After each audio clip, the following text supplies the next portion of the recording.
सुंदर आहे का? सावळा ग रामचंद्र माझ्या हाताने जेवतो. परब्रह्म माई कौशल्याच्या हाताने जेवतय. काय भाग्यवान आहे माई कौशल्या. काय तिचं पुण्य, काय तिची तपस्या, काय तिची साधना. परब्रह्म तिच्या हाताने जेवतय. माझ्या हाताने जेवतो उरलेल्या घासासाठी थवा राघूचा थांबतो. उरलेल्या घासासाठी थवा राघूचा थांबतो. सावळा ग रामचंद्र सावळा ग राम. भगवंताची बाललीला. भगवान आता चालू लागले.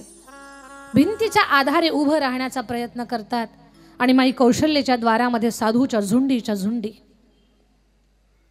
त्या साधूंना भिक्षा घालावी माई कौशल्येनं, तर त्या साधूनं तासनतास दारात उभं राहावं. एक दिवस विचारलंच, बाबा तुमच्याकडे पाहून असं नाही वाटत की तुम्ही भिक्षा मागणारे साधू आहात? आई बरोबर ओळखलं तू. जगाला भिक्षा घालण्याची ताकद आमच्यामध्ये आहे.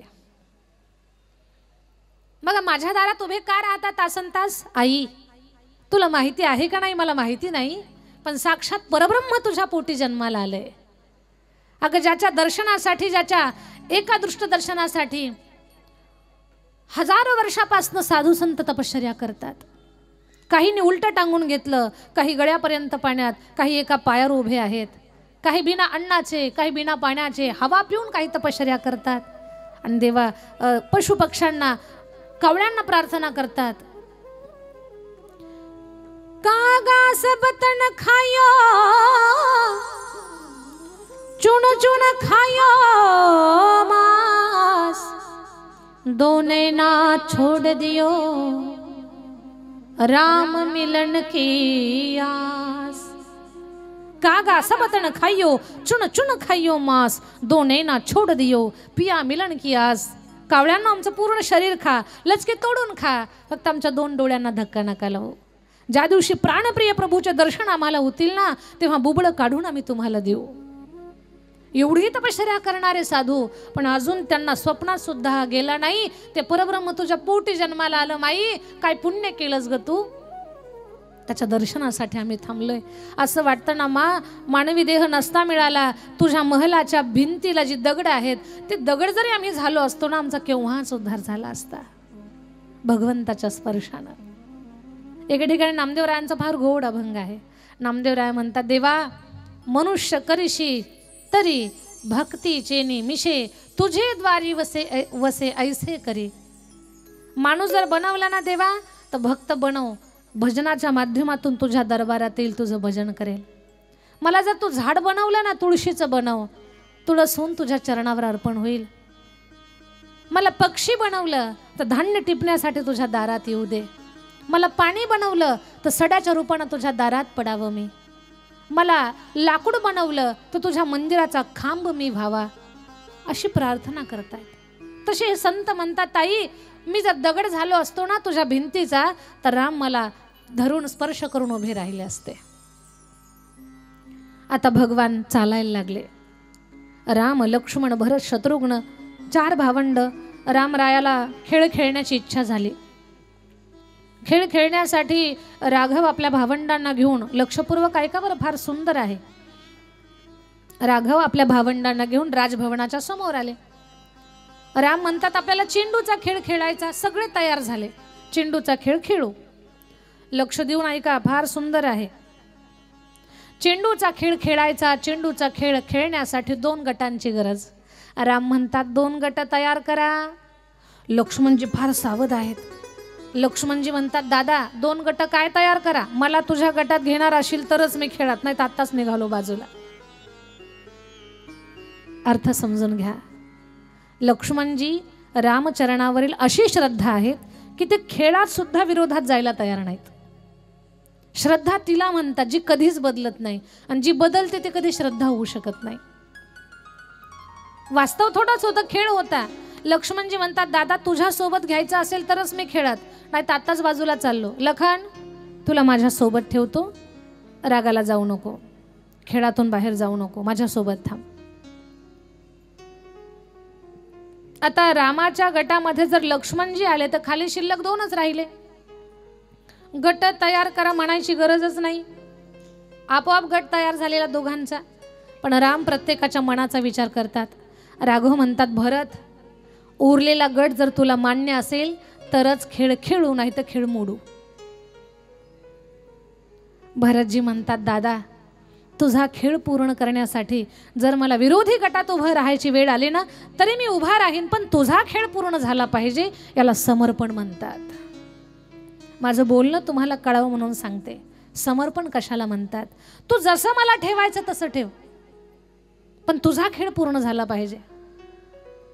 ही भावना, अशी स्थिती जोपर्यंत भक्तीमध्ये आपल्या अंतःकरणात निर्माण होत नाही ना तोपर्यंत खरा भगवत साक्षात्कार होणं कठीण आहे. देवा, तुला जसं ठेवायचं तसं ठेव. तुझ्या प्रत्येक इच्छेमध्ये मी सहभागी आहे, मी सामील आहे. अजूनही माझं बोलणं तुम्हाला कळावं म्हणून सांगते. भगवान श्रीकृष्ण परमात्माला डोकेदुखी झाली होती आणि डोकं काही केलं राहत नव्हतं. नारदजीने विचारलं, देवा, डोकं कशानं राहील? भगवान बोलले, भक्ताच्या पायाखालची माती जर माझ्या कपाळी लावायला मिळाली तर माझी डोकेदुखी राहील. पण जो भक्त आपल्या पायाखालची माती देईल ना त्याला नरकाला जावं लागेल. नारदजी स्वतः भक्त होते, पण स्वतःच्या पायाखालची माती नाही दिली. लोकांना दुसऱ्याची घरं दाखवायची फार सवय लागलेली आहे. नारदजीनं स्वतःची माती दिलीच नाही, दुसऱ्यांकडे पाहत निघाले. म्हणे देवाची डोकेदुखी झाली, देवाला पायाखालची माती पाहिजे. सगळ्यांनी दरवाजे बंद केले. म्हणे आम्हाला नरकात पाठवता का? नाही देणार आम्ही माती. नारदजी गोकुळात आले, वृंदावनात आले. गोपिकांना सांगितलं, आपल्या कृष्ण कन्हैयाचं खूप डोकं दुखतंय, पायाखालची माती पाहिजे. गोपिका म्हटलं, नारदजी किती देऊ? ट्रक, टेम्पो, बस भरून? किती भरून द्यायची? पोते भरून देतो आम्ही, घेऊन जा. अरे वेड्यांनो, पण जो पायाखालची माती देवाला देईल त्याला नरकाला जावं लागेल. गोपिकांचं उत्तर ऐका. गोपिका बोलल्या, नारदजी, आमच्या पायाखालच्या मातीनं जर आमच्या कृष्ण कन्हैयाची डोकेदुखी राहत असेल ना तर आम्ही त्याच्यासाठी नरकात सुद्धा जायला तयार आहोत. याला समर्पण म्हणतात. हे समर्पण आहे. देवा, तुला जसं ठेवायचं तसं ठेव, त्याला समर्पण म्हणतात.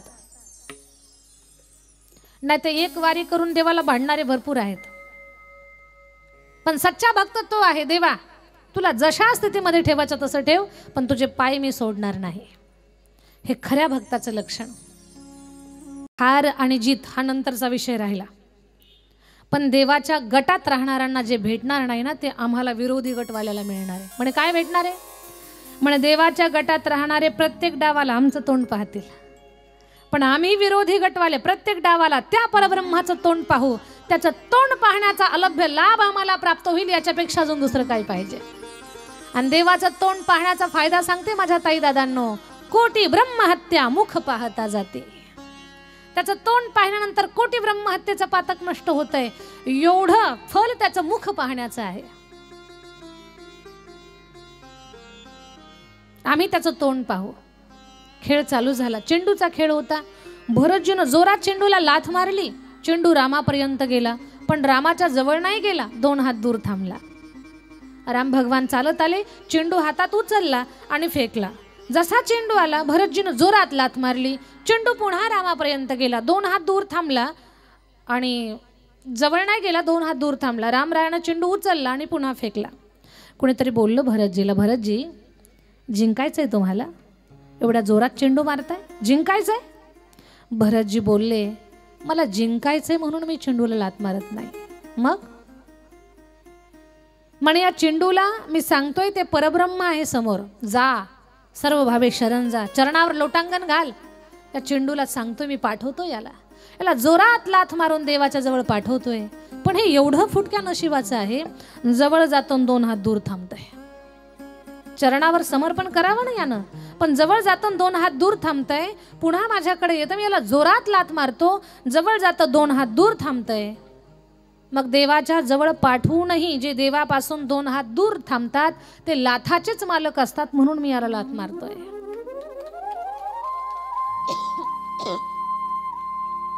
कोणीतरी बोललं राम भगवंताला, भगवान मग भरतजी लाथ मारताय तर तुम्ही पण लाथ मारा, तुम्ही कशाला हातात उचलता, लाथ मारा तुम्ही. राम म्हटले, नाही, माझा भरत संत आहे. संताच्या चरणाला स्पर्श करून जो माझ्याकडे निघतो, भले तो माझ्यापर्यंत नाही पोहोचू शकला, थांबला, थकला, तर मी त्याच्यापर्यंत चालत जातो, त्याला हातात उचलून घेतो. हे माझ्या भगवंताचं अंतःकरण आहे. असा भगवंताचा खेळ खेळ खेळत खेळत ही सगळी भावंड लहानाची मोठी झाली. राम गुरु घरी अभ्यासासाठी गेले. गुरुच्या घरी अभ्यासासाठी गेल्यानंतर म्हणजे लक्षात घ्या, राजा दशरथाची पुत्र आहेत, ही एका राजाची मुलं आहेत. राजा दशरथानं ठरवलं असतं तर पगारी शिक्षक ठेवला असता, पण तरीही परब्रह्म राम गुरुच्या घरी अभ्यासासाठी का जातात? तर जगामध्ये सगळ्यात मोठं पात्र जर कोणतं असेल तर ते गुरु आहे. कोणी किती जरी मोठा झाला आणि कोणी किती जरी मोठा असला तर गुरुपेक्षा कोणी मोठा नसतो. गुरु हा संत कुळीचा राजा, गुरु हा प्राण विसावा माझा, गुरु विना देव दुजा पाहता नाही त्रैलोकी. गुरु हा संत कुळीचा राजा, गुरु हा विसावा माझा, गुरु विना देव दुजा पाहता नाही त्रैलोकी. गुरु सुखाचा सागरू, गुरु प्रेमाचा आगरू, गुरु धैर्याचा डोंगरू, जगासाठी तळमळीला. गुरु हा संत कुळीचा राजा. गुरुचं आपल्या सगळ्यांच्या जीवनामध्ये सगळ्यात मोठं स्थान आहे. कान देऊ नाही का? 33 कोटी देवानं तुम्हाला आशीर्वाद देऊ द्या आणि एका गुरुचा शाप असू द्या, आशीर्वाद काहीच काम करणार नाहीत. पण 33 कोटी देवानं शाप देऊ द्या, एका गुरुचा आशीर्वाद सोबत असेल तर त्या आशीर्वादानं तुमचं तरण होईल, शाप तुमचं काही करणार नाही. एवढं महात्म्य गुरुचं आहे. जीवनामध्ये गुरु केले पाहिजेत. गुरुशिवाय आपलं मडकं भाजल्या जाणार नाही. आता इथं किती मडके भाजलेले आहेत नाना अजिबात विचारणार नाही, पण जे कच्चे आहेत त्यांनी मडकं भाजून घ्या अशी माझी विनंती असेल तुम्हाला. गुरु करून घ्या. गुरु न करता केलेला परमार्थ, गुरु न करता केलेलं दान, गुरु न करता केलेलं सत्कर्म कसं आहे? गुरु बिन माला फेरत, गुरु बिन करता दान, गुरु बिन सब विफल भय, बुझो वेद पुराण. कबीरदासजी सांगतात. पुण्य मिळेल तुम्हाला, पण ज्या पटीत मिळायला पाहिजे ना त्या पटीत मिळणार नाही. पण गुरु करून सत्कर्म करा. गुरु आपले तरण तारण करत असतात. काही काही लोकांना काहीच कळत नाही गुरुबद्दलचं. गुरु करा ऐकलं आणि गेले गुरु करायला. एक आजी माझ्याकडे आल्या आणि दीदी मला तुम्हाला गुरु करायचं. म्हटलं आजी तुम्ही 80 वर्षाच्या झालात अजून गुरु नाही केले? म्हणे मी 16 वर्षाची होते ना तेव्हा हे गुरु केले होते. मग म्हणे 10-20 वर्षात ते गुरु मेले, पुन्हा मी दुसरे गुरु केले. मग काय झालं? 10-5 वर्षात ते पण गुरु मेले. मग मी आणखी तिसरे गुरु केले. मग ते पण गुरु मेले. मग म्हणे 60मध्ये गुरु केले. मग काय झालं? 4-2 वर्षात ते पण गुरु मेले. म्हटलं आजी आता काय करायचंय? आजी म्हटलं आता तुम्हाला गुरु करायचंय. मी म्हटलं आजी आता मला काही गुरु करू नका, तर माझी पण सुट्टी करून टाकताल तुम्ही. माझ्या ताई दादांनो, गुरु बदलण्याची वस्तू नाहीये, ती गोष्ट नाहीये. आज एक गुरु, उद्या दुसरे गुरु, परवा तिसरे गुरु, ही गोष्ट चुकीची आहे. गुरुचं शरीर त्याही पेक्षा गुरुच्या मुखातून मिळालेला गुरुमंत्र आपल्याला तारत असतो. गुरुमंत्रावर निष्ठा ठेवा आणि गुरुनं दिलेल्या मंत्राचा जाप करा. तो जाप तुमचं परमकल्याण करेल. एक गोष्ट सांगते तुम्हाला. गुरुच्या मुखातून एकदा नाम मिळालं ना, मग अखंड ते नाम माणसानं घ्यावं, ते नामस्मरण करावं. ते नामस्मरण आपलं परमकल्याण करतं. काही लोक म्हणतात ताई तुम्ही सांगताय खरं, पण नामस्मरण करायला आणि गुरु करायला वेळ कुणाला आहे? गुरु करायला असा काय वेळ लागतो? एकदा गुरुमंत्र घ्यावा, वर्षातून एकदा दर्शन घ्यावं, गाठ घ्यावी, गुरुपौर्णिमेला जावं, भेटावं गुरुजीला. शरीर आहे तोपर्यंत त्यांचं. नाहीतर अखंड गुरुच्या मुखातून मिळालेल्या मंत्राचा जाप करत राहावं. ऐका बरं, एक माणूस होता, कथेला आला. कधीच कथा वगैरे काय ऐकत नव्हता, आला कथेला. कथेला आल्यानंतर कथा झाली आणि मग दर्शन घेतलं व्यासपीठाचं. महाराजांच्याकडे आला. म्हणे बाबा आज खूप चांगलं वाटलं तुमची कथा ऐकून आम्हाला. महाराज बोलले काही गुरु वगैरे केले का नाही? म्हणे नाही अजून. म्हणे एक काम करा, तुम्ही मंत्र दीक्षा घ्या, नामस्मरण करा, गुरु करून घ्या, स्वतःचं कल्याण. तुमच्या जीवनातल्या सगळ्या घटना तुमच्या प्रारब्धानं घडणार आहेत, पण परमार्थ नामस्मरण अट्टहासानं करावं लागणार आहे. त्याच्याशिवाय तुमचं तरण तारण होणार नाही. तो माणूस म्हटला नामस्मरण करायला कुणाला वेळ आहे? आता गुरु करतो तुम्हाला, पण नाम कधी जप करू? मला वेळच नाही माझ्याकडे. गुरुजी म्हटले थोडा सुद्धा वेळ नाही? म्हणे थोडा सुद्धा वेळ नाही. म्हणजे दिवसभरातून असा कुठलाच वेळ नाही का की त्यावेळेस तुम्हाला काहीच काम नसतं म्हणून, त्यावेळेस तुम्ही काहीच काम करत नाही, असं कुठलाच वेळ नाही? अशी तुम्ही वेळ आठवा की त्या वेळेमध्ये तुम्ही काहीच काम करत नाही, तशा वेळेत का होईना नाममंत्र करा किंवा नाम जप करा. तो म्हटलं ठीक आहे गुरुजी, मी आठवणीत आणतो. असा कोणता वेळ आहे की त्या वेळेमध्ये मला काही काम नाही? घरी आला म्हणजे महाराजांकडनं तर नाम घेतलं त्यानं, पण दिवसभरात एवढा व्यस्त असायचा की कधी नामस्मरण करावं त्याला कळत नव्हतं. त्याच्या लक्षात आलं आपण बाथरूमला गेल्यानंतर काहीच काम करत नाही. तर मला आश्चर्य वाटल, तर बाथरूमला शौचाला गेल्यानंतर नामस्मरण करायचा.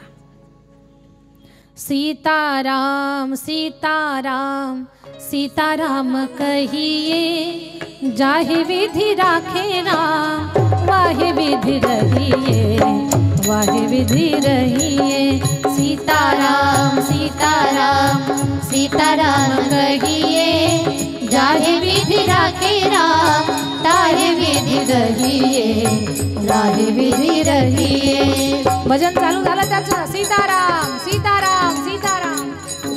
कधी? बाथरूमला गेल्यानंतर. असं तर काही त्याला वेळच नव्हता. आता जिथे रामाचं भजन, जिथे राम कथा, तिथे हनुमानजीला बोलवायची गरज नाही. हनुमानजी लगेच बसलेले असतात. आपल्याही या कथेमध्ये हनुमानजी आहे. वक्ता कोण आहे ते महत्वाचं नाही, कथा कोणती आहे ती फार महत्वाची आहे. रामकथा महाबली हनुमान यांना फार प्रिय आहे. आणि मग रामाचं भजन चाललेलं, हनुमंतरायाला आनंद झाला. हनुमानजीनं जे भुबुक्कार केला, उड्डाण केलं, आणि जिथे भजन चालू होतं त्या दारात येऊन उभे राहिले. हनुमानजीचं लक्षच नाही आपण कुठे उभे आहोत, आणि त्याच आतमध्ये भजन चाललेलं.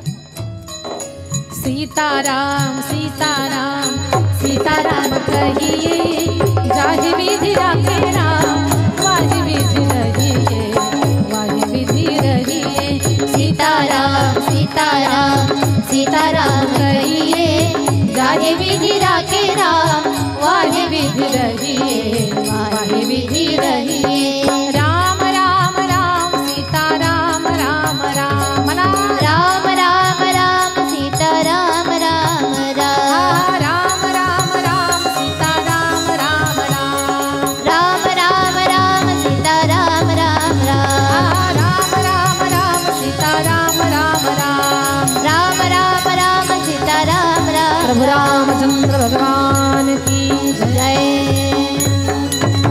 कुठे भजन करत होतं हे? बाथरूम मध्ये. आणि मग बाथरूम मधून बाहेर आल्यानंतर हनुमानजीला एवढा राग आला, म्हणे गधड्या इथं भजन करत असतात. त्याच्या पाठीमध्ये हनुमानजीनं अशी एक चापट मारली, धडाम कर. पाठीमध्ये असा ठोका दिला ठेवून. म्हणे वेड्या, असल्या जागेवर ते देवाचं भजन करतो, थांब, देवाकडे तुझी तक्रार करतो. आलं भगवानजी रामचंद्रजीकडे. हनुमानजी आले, म्हणे देवा खूप भक्त पाहिले पण असला नमुना पाहिला नाही. म्हणे बाथरूम मध्ये भजन करतोय, सीताराम सीताराम सीताराम. मला वाटलं कुठं भजन चाललंय याचं, मी गेलो सहज. हनुमानजी म्हटले देवा यांना बुद्धी घाला. भगवान एक नाही दोन नाही शांतच होते. हनुमानजीने विचारलं देवा मी किती बोलतो, तुम्ही काहीच बोलत नाही, तब्येत बरी नाही का तुमची? नाही हनुमंता, थोडं पाठीत दुखतंय माझ्या. हनुमानजी म्हणतात पाठीत दुखतंय, काय झालं? शिरावर शिर चढली का? एका अंगावर काही झोपले होते का? काय झालं? पाठीमध्ये काही करक वगैरे भरली का? हनुमंता तूच पाहावर काय झालंय, मलाच काही कळना. भगवान परमात्माचा तो वरचा वस्त्र आहे ते वरती केलो आणि वानराच्या हाताचा पंजा दिसला. हनुमानजी म्हटले कुणाची एवढी हिंमत माझ्या देवाच्या पाठीमध्ये मारलंय? राहू दे हनुमंता. नाही नाही देवा, शोध काढल्याशिवाय दम काढणार नाही मी. सगळ्या वानरांना बोलावलं. सगळी वानर थरथर थरथर कापत होती.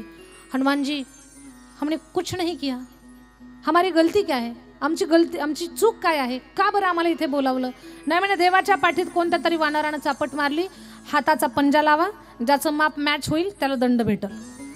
सगळे थरथर थरथर कापायला लागले. एक एक जण यायचा, पाठीला हात लावायचा, मॅच होत नाही, चल एक बाजूला. सगळी वानरं संपली.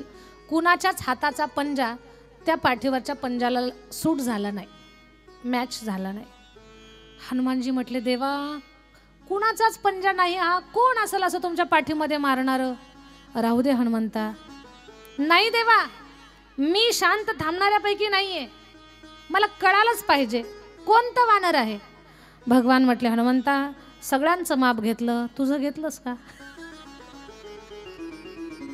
हनुमानजी म्हणतात, देवा काय थट्टा करता माझी? मी आलो नाही इथे, मारलंय नाही, मी कशाला? माझा आराध्य आहात तुम्ही, माझे गुरु आहात, आणि मी कशाला तुमच्या पाठीवरती मारू? नाही हनुमंता, उगी एक समाधानासाठी सगळ्यांची माप घेतली, आपलं पण घेतलं पाहिजे की नाही आपण? का लोकांसाठीच फक्त चौकट? ठीक आहे भगवान.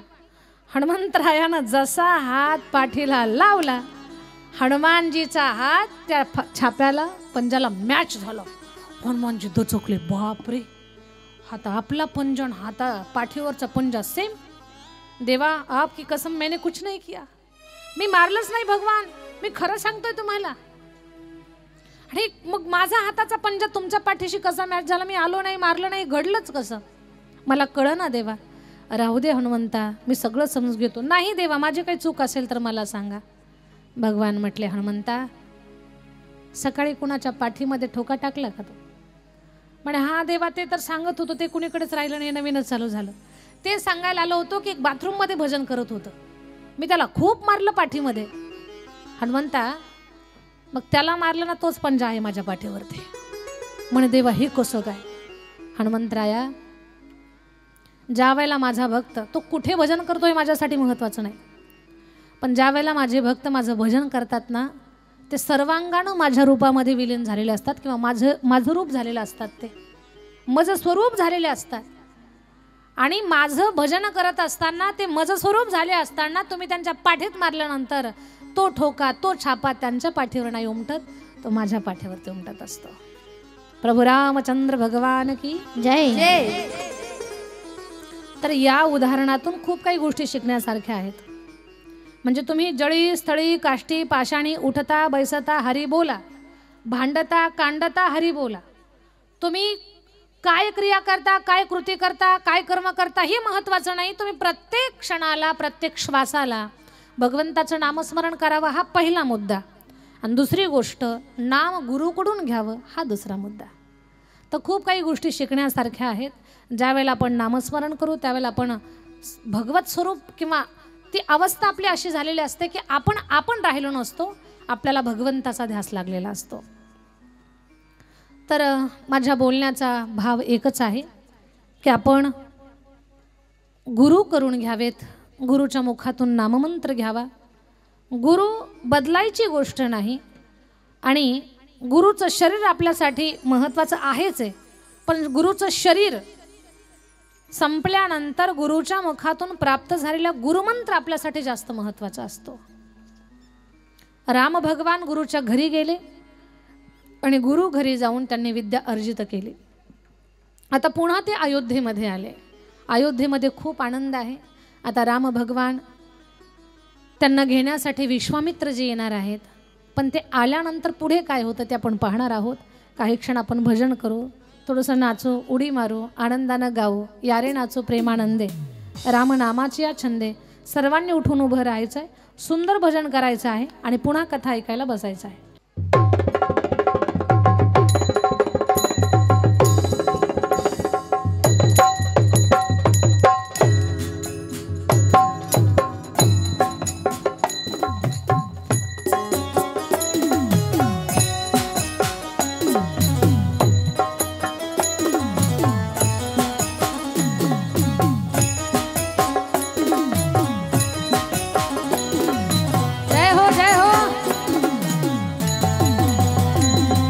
श्री राम जय जय श्री राम, श्री राम जय जय राम, श्री राम जय जय राम, श्री राम जय जय राम, श्री राम जय. आनंदाने बोला, टेन्शन मुक्त रहा, आनंदाने भजनात सहभागी व्हा. जय राम जय जय राम, श्री राम जय जय राम,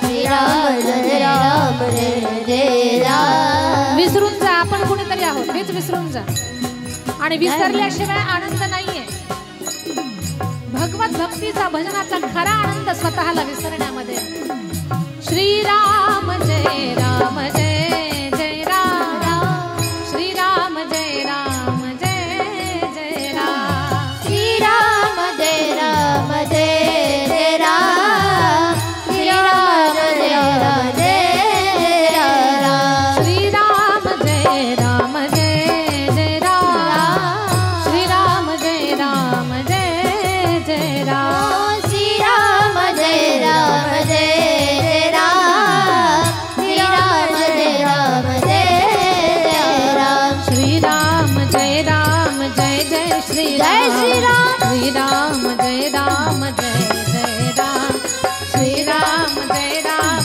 जय जय श्रीराम श्रीराम जय राम जय जय राम श्रीराम जय राम जय जय राम श्रीराम जय राम जय जय राम श्रीराम जय राम जय जय राम श्रीराम जय राम जय जय राम राम भगवान त्यांचं लग्न होणार आहे आज आणखी थोडे आपण उल्हासात पाहिजेत किती उल्हास पाहिजे ऐका ऐका राम आएंगे तो अंगना सजाऊंगी दीप जला के दिवाली में मनाऊंगी जय हो राम आएंगे तो अंगना सजाऊंगी दीप जला के दिवाली में मनाऊंगी मेरे जन्मों के सारे पाप मिट जाएंगे राम आएंगे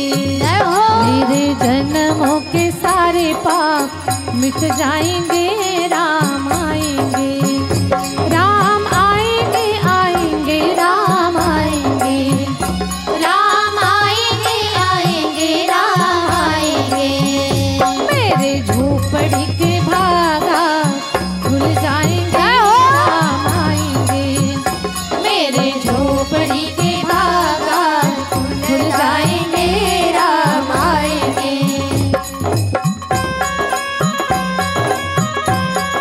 जय हो हरि बोल जय श्री राम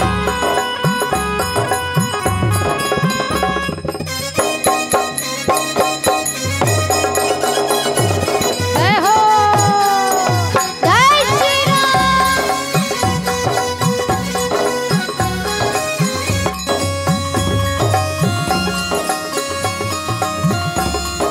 जय हो जय हो जय हो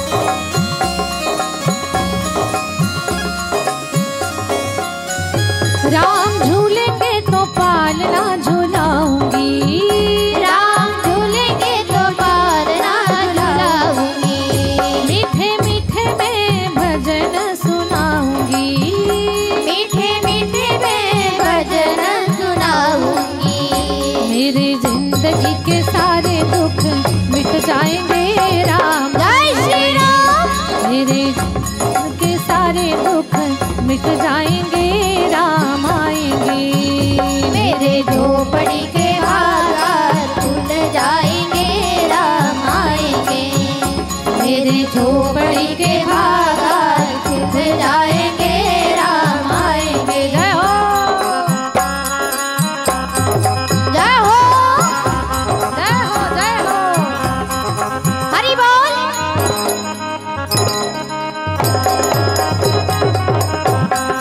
जय हो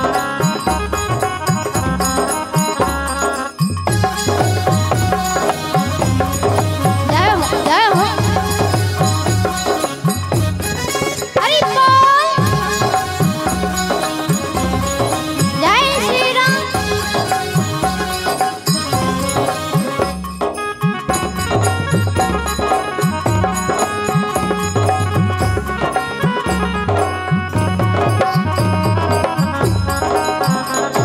जय हो ऐका ऐका आता खूप आनंद एवढा आनंद पाहिजे एवढा आनंद देवाचं लग्न होणार आहे किती आनंद हर घर में अब एक ही नाम हर घर में अब एक ही नारा गूंजेगा। जय जय श्री राम। मेरे भारत का बच्चा बच्चा जय जय श्री राम। जय श्री राम। भारत का बच्चा जय जय श्री राम बोले। मेरे भारत का बच्चा बच्चा जय जय श्री राम बोलेगा। मेरे भारत का बच्चा बच्चा जय जय श्री राम बोलेगा। मेरे भारत का बच्चा बच्चा जय जय श्री राम बोलेगा। हरि बोल। जय हो जय हो जय हो जय हो।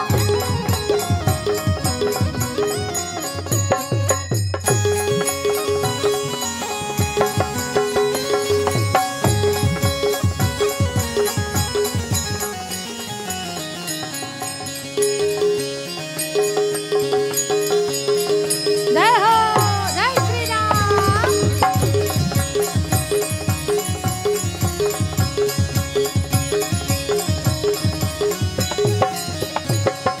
धन्य है ओ वानर सेना जिसने सेतु को बना दिया। जिसने सेतु को बना दिया। जिसने सेतु को बना दिया।